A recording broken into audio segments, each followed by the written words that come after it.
Hello, I'm Paul Zaychuk, founder of Elastic Steel Method of Athletic Conditioning. Today I'm going to talk to you about taking your kicks or kicks of your students and speeding up the learning curve. One of the basic things that many beginner kickers have as their main problem is lack of chamber. The kick either comes out without a chamber, okay? I'm talking about the front kick right now. Or the kick comes up with a chamber and then comes down without a chamber, okay? Now, the idea is, tell your student, look, it's, four-step kick, up, out, back, down, right? However, not everybody physically is able to do a chamber, okay? They know they have to do it, but they can't do it. The muscles that do it are not developed, okay? And we can talk about flexibility, we can talk about balance, we can talk about positioning, but we're going to talk about strength right now, okay? So, chamber, correct chamber, you have the knee flexed as much as possible. That means more than 90 degrees. Okay, this is not a correct chamber. Okay, that's not a correct chamber for a front kick. That's not a correct chamber for a side kick. It's not a correct chamber for a roundhouse. Okay, you need maximum flexion so you can get maximum extension. Okay, so you want it here. Okay, you want it there.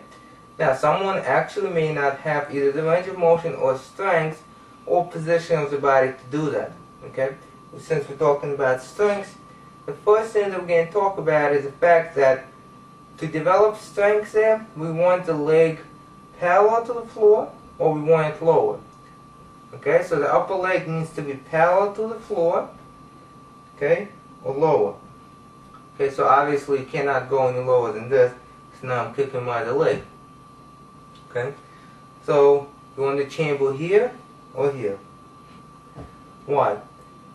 The weight of the lower leg will be used as a weight mechanism, as resistance mechanism to develop the flexors. Okay, if your chamber is up here, okay, more than 90-degree bend, vertical leg. Vertical leg, just like vertical arm here, doesn't do much. Okay, you need to be in position where it goes from here to here against gravity. Okay, so the kick needs to start low. Don't encourage a beginner student or someone that haven't trained for a while to start kicking, okay, higher than that position. So how high would the kick be? Well, if this is as high as the leg would go, what does that mean? The kick wouldn't go any higher than this. Okay? This is a position, you can pull back. If you do it from here, then the kick is going to be down there. Okay?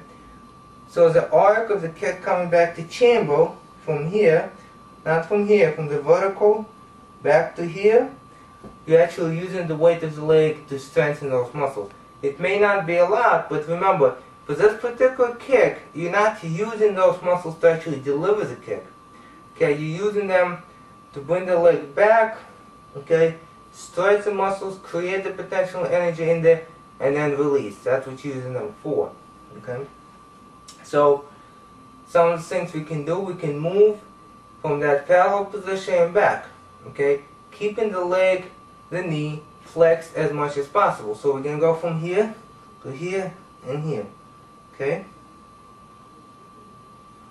Seems like a hip flex exercise, right? You're flexing the hip, but at the same time, you're keeping that knee as tight in as possible. Obviously, another thing you can do is you can stand there and just keep it tight in, okay, in that position, or you can stand here, keep it tight in that position, okay. We can also come up, once they get used to that, into a very tight chamber, okay. Okay, notice a high chamber, not the same thing. You're not actually developing that as much. Okay? So what does that mean? As you're doing that, you would practice, you want your practice, of course, to keep up what your strength training is doing, so you would do the low front kick. There's nothing wrong with that. Okay? They get a little bit stronger, this is as high as you would go. Okay? You would not kick high. You would just stay with that. if you want to play around it a little bit just to make it more fun, you can bring it up here, you bring it back all the way and forward, back and forward. Notice, you do that. If you do that, do not just sort of throw a back kick there. Okay, that's not what it is. Once the leg is back there, you tighten up the flexors of the knee as much as possible. Okay. Now, I had a question whether the leg should come back this way and also this way. You can do that if the student has that range of motion. Not everyone will be able to come back this way. Most people will be able to come back this way. Okay. Notice there's different front kick. I usually do not have my supporting leg in the direction of the kick. It's usually turned out partially or turned out to 90 degrees. Okay, if your style does that, you can do that as well, and then you don't have a problem. You can go straight back. Okay, so develop the chamber. Once the chamber is developed, you cut in the learning curve, and the kick is going to get developed a lot faster. I'm talking about speed and balance and endurance of the kick, and even the height of the kick, and of course the power of the kick. Now, having said all of that, a lot of you wanted to win the kicking combo. You asked me to do the contest for the kicking combo, which is a 4 DVD in a book. And there's a video that's going to be uploaded together with this one. You can look at it, and it gives you instructions on how you can win a kicking combo where I talk about the front kick, roundhouse kick, side kick, hook kick. There's also a book on bodyweight training that comes with it.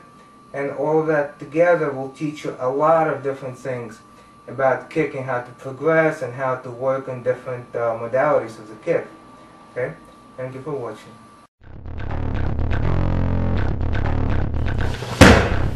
Lunge, stand up, hook kick.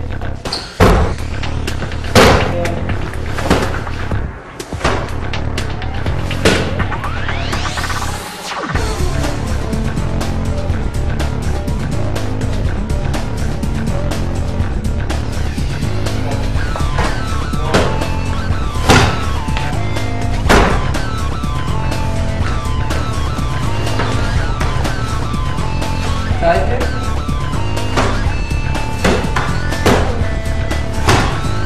Up. Back kick from the side. Wow. Roundhouse.